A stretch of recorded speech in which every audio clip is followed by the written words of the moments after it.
दिसंबर की एक ठंडी सुबह थी। दिल्ली की सड़कें हमेशा की तरह चहल पहल से भरी हुई थीं, हॉर्न का शोर, लोगों की बातें और हवा में फैला धुआं। हर कोई अपनी ही दुनिया में खोया हुआ था। कोई फोन में झांक रहा था, कोई जल्दी में था, किसी को किसी से बात करने की फुर्सत नहीं थी।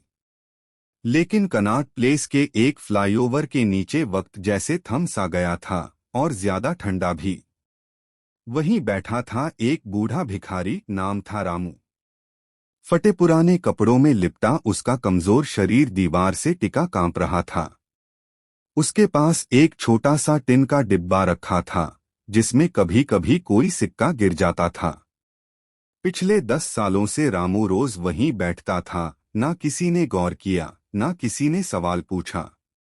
मानो वो इस शहर की भीड़ में एक अदृश्य साया बन चुका था। हालांकि उसकी आंखों में वक्त की धुंध जरूर थी, लेकिन एक अजीब सी कोमलता भी छिपी थी। कुछ बच्चे उसे देखकर मुस्कुराते, और वह हमेशा मुस्कुराकर जवाब देता, भले ही पेट भूखा होता। किसी को नहीं पता था कि रामू हमेशा से भिखारी नहीं था।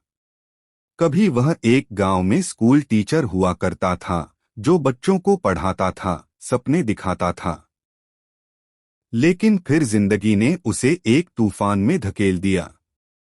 पत्नी की अचानक मौत, एक करीबी दोस्त का धोखा, और फिर सारी जमा पूंजी चली गई।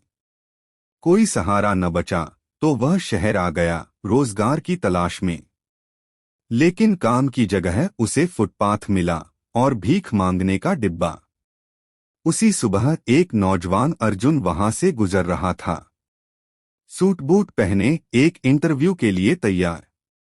बाहर से सब कुछ परफेक्ट, अच्छी पढ़ाई, आत्मविश्वास, महत्वाकांक्षा।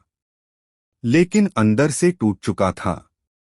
पिता बीमार थे, कर्ज बढ़ रहा था, और लगातार असफलताएं उसे अंदर ही अंदर खा रही थीं।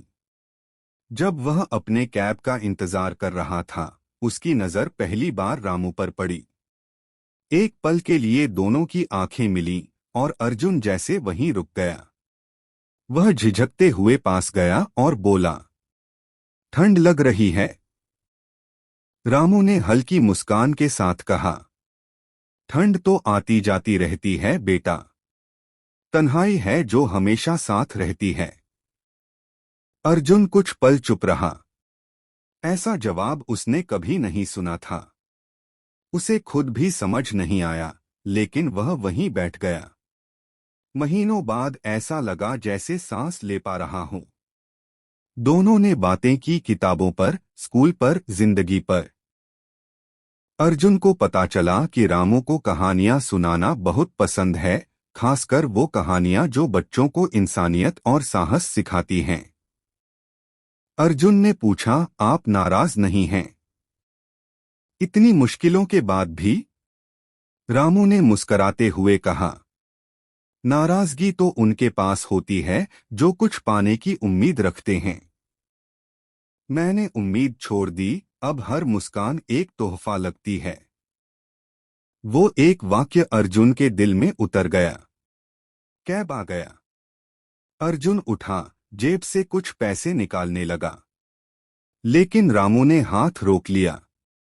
पैसे मत दो। किसी को अपना वक्त दे दो, वो ज्यादा कीमती है। अर्जुन ने वादा किया, वो फिर आएगा। अर्जुन को नौकरी नहीं मिली, लेकिन जैसे उसके सोचने का तरीका बदल गया था। अब वो रोज शाम को रामू के पास आता, घंटों बातें करता। धीरे धीरे वो समझने लगा कि असली बदलाव बाहर नहीं, अंदर से शुरू होता है। एक दिन अर्जुन ने रामू का वीडियो बनाया, जिसमें वह एक राजा की कहानी सुना रहा था जो अपना सिंहासन छोड़कर जनता की सेवा में लग गया, और वहीं उसे असली खुशी मिली। अर्जुन ने वीडियो इंटरनेट पर डाला, और चौंकाने वाली बात यह हुई कि वो वीडियो वायरल हो गया। लाखों लोगों ने देखा, सुना, सराहा। मीडिया आया, एनजीओज ने संपर्क किया।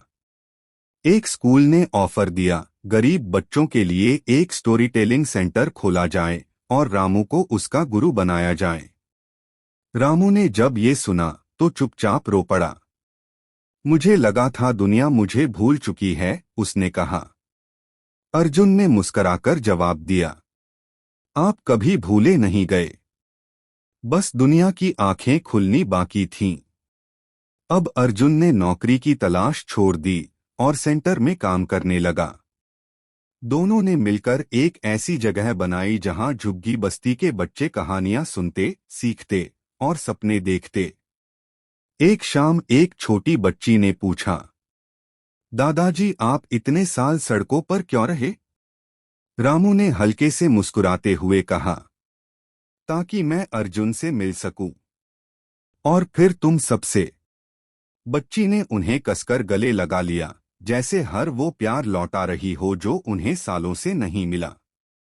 3 साल बाद रामू शांतिपूर्वक चल बसे, उन्हीं बच्चों के बीच जिन्होंने उन्हें फिर से जीना सिखाया। उनकी याद में अर्जुन ने वहीं एक पेड़ के नीचे एक पट्टिका लगवाई, सोच बदलो, जिंदगी खुद बदल जाएगी। Change your thinking, your life will change itself. और पट्टिका पर लिखा है, रामू के नाम, जिसके पास कुछ नहीं था लेकिन जिसने सब कुछ दे दिया।